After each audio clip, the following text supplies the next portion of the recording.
আসসালামু আলাইকুম। আজকের গল্প কামব্যাক। মানুষের অনেক রকম নেশা থাকে। হাসান সাহেবের নেশা ছিল গভর্নমেন্ট জব। সেই লক্ষ্য নিয়ে ৯০-এর দশকে ঘর ছেড়েছিলেন। তারপর আর কখনো ফিরেছিলেন কিনা প্রতিবেশীদের কাছে কোনো তথ্য মেলেনি। পাড়ার সেই ভাড়া বাসায় যখন উঠেছিল তখন হাসান সাহেবের বাবা বেঁচে ছিলেন। ঢাকা থেকে হাসান সাহেবের বাড়ির দূরত্ব মাত্র ৩ ঘন্টা। যাত্রাপথে তার সফরসঙ্গী সোহাগ পাশাপাশি সিটে বসেছিল। ২০২৬ সালে এসে ফিরে যেতে হয়েছিল সেই ৯০-এর দশকে। সোহাগ, আঙ্কেল, আপনাকে খুব পরিচিত মনে হচ্ছে, কোথায় যেন দেখেছি। হাসান সাহেব, গত ৩০ বছর ধরে জীবিকার তাগিদে আমি এই শহরে আছি। দেখা কোনো ব্যাপার না। তুমি কি করো? সোহাগ, ব্যবসা। চাকরি বাকরি হলো না, স্বল্প পুঁজি নিয়ে নেমে পড়েছি। কিন্তু কিছু একটা করে খেতে হবে। হাসান সাহেব, তোমার মতো আমিও সরকারি চাকরির পিছনে অনেক ছুটেছি। আশ্বাস পেয়েছিলাম, কিন্তু কোনো কার্যকারী ব্যবস্থা নেই, তাই হলো না।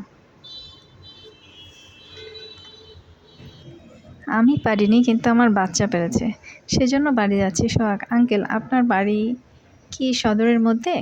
হাসান সাহেব, হ্যাঁ, সরকারি কলেজের পাশেই। আমি ওখানে পড়েছি, আমার বাচ্চাও ওখানে পড়েছে। থিয়েটার, রাজনীতি সবই করেছি, কিন্তু শাওন এসবের ধারে কাছেও ঘেঁষে নেই। সোহাগ, আঙ্কেল, আপনি বেঁচে আছেন? শাওন আমার বন্ধু। আপনাদের বাসায় এখন শাওন একাই থাকে, ওর দুঃসম্পর্কের আত্মীয় মারা গেছে। হাসান সাহেব, আমি বাসায় না থাকলেও সব খবর রাখি। আমার বাচ্চাটা ছোট থাকায় ওনাকে বাসায় থাকার অনুমতি আব্বা দিয়েছিল। ওনাকে বাড়িতে দেখার কেউ ছিল না, ওনাদের খরচ আমি পাঠিয়ে দিতাম। সোহাগ, শুনেছিলাম শাওন পাশ করলেই তার পোস্টিং হবে। এখন বাসায় ব্যাচ পড়ায়, ওখান থেকে খরচ চলে আসে। হাসান সাহেব, আমার বন্ধু স্বামীর লিঙ্ক আছে, আমাকে সরকারি চাকরি দিতে পারেনি, কিন্তু শাওনেরটা হয়ে যাবে সে বলেছে। এই জন্য বাড়ি যাচ্ছি, আবার শাওনকে নিয়ে ঢাকা আসবো, অনেক কাজ। সোহাগ, আঙ্কেল, সরকারি চাকরি না হলেও সমস্যা নেই, লেখাপড়া করেছে, স্টুডেন্ট থেকে যা পায় খরচ চলে যায়। তাছাড়া আমি ব্যবসা করি, সংসার খরচ চালাতে পারবো। হাসান সাহেব সোহাগের দিকে তাকিয়ে বলেন, তুমি আমাকে যে প্রস্তাব দিয়েছ তোমার বন্ধুকে বলেছ? সোহাগ শতভাগ গ্যারান্টি দিয়ে বলে, আঙ্কেল, আপনিই সব। সোহাগ ইচ্ছা করেই হাসান সাহেবের সাথে বাসা পর্যন্ত উদ্দেশ্য পৌঁছে দেওয়ার থেকেও সম্পর্ক গভীর করা। এইমাত্র শাওনের ব্যাচ ছুটি দিয়েছে। প্রধান দরজার দিকে তাকিয়ে অবাক হয়ে যায় হাসান সাহেব। আপু, আমি কামব্যাক করেছি। শাওন, আসসালামু আলাইকুম আপু। শাওন কিছুই বলতে পারল না। সে শুনেছিল বাবা মা মারা গিয়েছে অনেক বছর আগেই।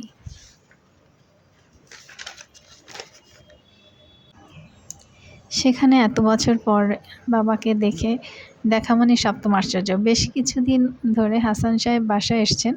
সন্তানের একাধিক অভিযোগ শুনে ফেলেছে ইতিমধ্যেই। হাসান সাহেব, আপু, এবার সরকারি চাকরি হবেই। আমার বন্ধুর হাজবেন্ড এর অনেক লিঙ্ক আছে। শাওন, আপু, এসব কথা কানে শুনবেন না, কারণ উনি কিভাবে চাকরি দেবে? উনি নিজেই গেস্ট হিসাবে আছে, সরকারি চাকরি দেবে না, এসব লোভ দেখিয়ে লাভ কি? আমি শুনেছি আপনার বন্ধুর সাথে সম্পর্ক ভালো, এসব তার হাজবেন্ড পছন্দ করে না। হাসান সাহেব, ওনার পছন্দ দিয়ে আমি কি করব?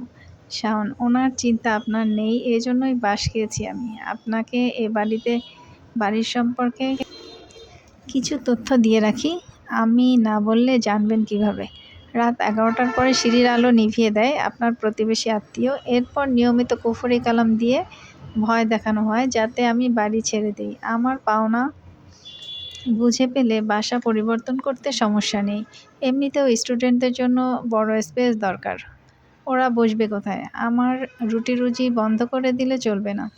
যেসব লোক আমার জীবনে প্যারা নিয়ে আসবে তাদের ছাড় দেব না। হাসান সাহেব, আমার বন্ধু স্বামীকে বলেছি, এখন আমার সরকারি চাকরি লাগবে না, শাওনকে দিতে হবে। শাওন: আপু, আপনি ভুলের মধ্যে বসবাস করছেন। আপনার বন্ধু স্বামী তামাশা দেখার জন্য এত বছর সরকারি চাকরির মূলা ঝুলিয়ে রেখেছে। এই মূলা না ঝুলিয়ে রাখলে আপনারা তার পিছনে ঘুরবেন কেন? সে চায় আপনারা তার পিছনে ঘুরে জুতার তলার ক্ষয় করেন। সরকারি চাকরির সাথে সাথে আমার এসএসসি টু মাস্টার্সের সার্টিফিকেট তাদের খুব প্রিয়। আমার হাতে না এসে তাদের জিম্মিতে চলে গেছে। একটি মুভিতে দেখেছিলাম, সার্টিফিকেট ছাড়া যোগ্যতা প্রমাণ করে দিয়েছে। আমারও সেই সেম অবস্থা। সার্টিফিকেট হাতে না পেয়ে টিচিং দক্ষতা প্রমাণ করে দিয়েছি। হাসান সাহেব: ভুল হয়েছে শাওন। ভুল শব্দটা আমার দীর্ঘ যাত্রাপথের সাথে যায় না। বলা যায় আপনারা গুনার ভাগীদার। আপনি সরাসরি আমার সাথে যোগাযোগ না রেখে মধ্যভোগীদের নিয়ে এসেছেন। তারা আমাকে লুটপাট করতে চাইলেও পারেনি, কারণ তাদের প্রলোভনে আমি পা দিইনি। হাসান সাহেবের সাথে প্রায়ই সোহাগের দেখা হয়। হাসান সাহেব: আমি প্রায় 1 মাস ছিলাম। চলে যাওয়ার সময় হয়েছে। তুমি বিয়ের প্রস্তাব দিলে তোমার বাবা মা জানে?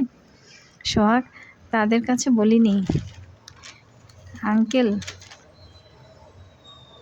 মনে হয় শাওন আমার থেকে বড় হবে। হাসান সাহেব: তুমি বোকা, এটাই হচ্ছে প্রমাণ। এত বছর ধরে শাওনের পিছনে লেগে আছো, কিন্তু জন্ম তারিখ জানো না? সেদিন তোমার বাবার সাথে পরিচয় হলো। তিনি তোমার প্রস্তাব সম্পর্কে জানে না, নিজেই উল্টো তোমার সাথে বিয়ের প্রস্তাব দিলেন। শাওন তোমার 5-6 বছর ছোট। উনি শাওনকে আগে থেকেই চিনতেন। আমাদের গ্রাম, এখানে কেউ থাকে না। শাওন আমার মতো এ শহরে না ছাড়লে তোমার কাছাকাছি থাকবে। যে অবস্থায় দেখছি এখন আর সরকারি চাকরি হবে না, ফ্রিল্যান্সিং করে চলতে হবে। সরকারি চাকরি হলো না, এটা সবথেকে বড় ক্ষতি। সোহাগ: আঙ্কেল, আমি শাওনের সাথে দেখা করব। মিস্টেক হয়ে গেছে। শাওনের পিছনে ঘুরেছি 15 বছর, সেই ফার্স্ট ইয়ার থেকে সামনাসামনি। 2-1 বার যখনই সে আমাকে দেখেছে, আমি কখনোই তাকে আমার প্রকৃত লুক দেখাতে রাজি হইনি। মেসেজে অন্য একজনের ছবি দিয়েছি। শাওন বুঝতে পেরে আমাকে লক করে দিয়েছে। হাসান সাহেব: তোমার ইচ্ছা না থাকলে যোগাযোগ করবে না। অন্য প্রপোজাল আছে, সেখানে কথা বলবো। হাসান সাহেব যথাসময়ে আবার ঢাকা ফিরে গিয়েছিলেন, কারণ তিনি থিয়েটার দলের সাথে থাকেন। থিয়েটার তার রক্তে মিশে গেছে। বন্ধুর সাথে সম্পর্কটা কবে প্রেমে রূপান্তরিত হয়েছে সে নিজেও জানে না। হাসান সাহেবের স্ত্রী 1 বছর সংসার করে বিদেশে পাড়ি দিয়েছিল। শাওন তখন থেকেই আত্মীয়দের বাসায় বড় হয়েছে। সত্যি, তাকে যে মানসিক এবং শারীরিক নির্যাতন করা হয়েছে, বিষয়টি নিজের দোষ ঢাকতে সবাই এড়িয়ে গেলেও শাওন মাথায় রেখেছে। তাই সে কখনো প্রত্যাশা করে না হাসান সাহেব অথবা সোহাগ তার পাশে থাকবে। হাসান সাহেবের স্ত্রী এই মুহূর্তে স্বামীকে ফিরে পেতে চাইলেও সব চাওয়া পূর্ণ হয় না। শাওন যখন মাকে প্রয়োজন ছিল, তখন সে ফিরে আসলে আজ হয়তো হাসান সাহেবকে ধরে রাখতে পারত। অনেক বছরের শূন্যতা আজ আর পূর্ণ করা সম্ভব না। অসংখ্য ধন্যবাদ।